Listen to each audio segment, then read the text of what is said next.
It's the Shogun here. Show you how to remove a fuel pump from a 96 Altima.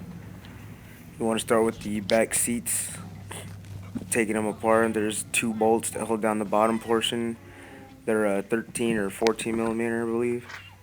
Unscrew them, take them out, and then the seat, you kind of want to push it forward and then lift it upwards so you can unhook those clips on the sides. And then when you get those clips unhooked, you just take the whole thing out of the car.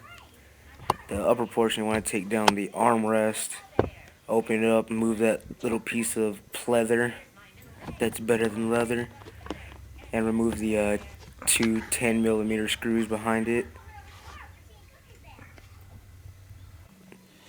And then on the sides, there's other little clips that are held in by 10 millimeters as well on both sides.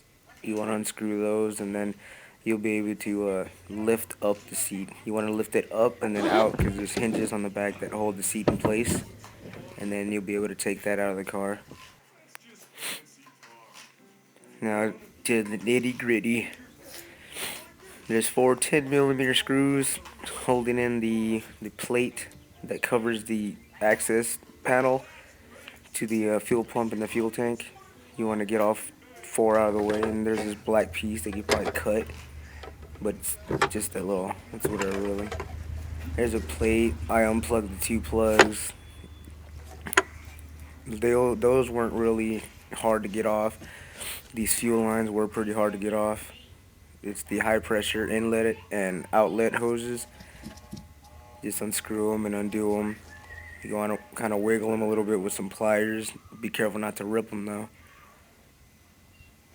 And be able to loosen them up, take them off. As you can see, the cover is pretty dirty. Like 20 years of dust right there. And that black lock ring is a real bitch to get off if you don't loosen it. And you have to tap on it lightly. Make sure not to break it. Now, removing the actual pump from the tank. It's inside the tank. You have to remove the float assembly, and I'll show you the float assembly in a second. And then you have to unhinge the actual bracket. You just pull it up with some force. There's the bracket with the old pump in it, and there's a float assembly right there. And then I got the new filter on the bottom, or new filter and pump, and then the old filter. And you want to put everything back into it the way you got it out.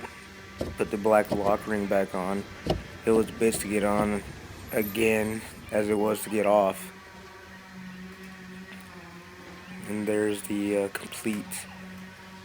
This is before I turn on the car and pressurize the system again to make sure there's no leaks or anything.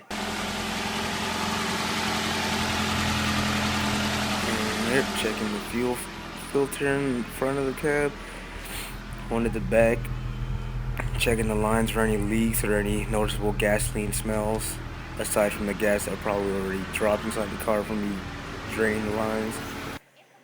And you just put everything back together and you're done.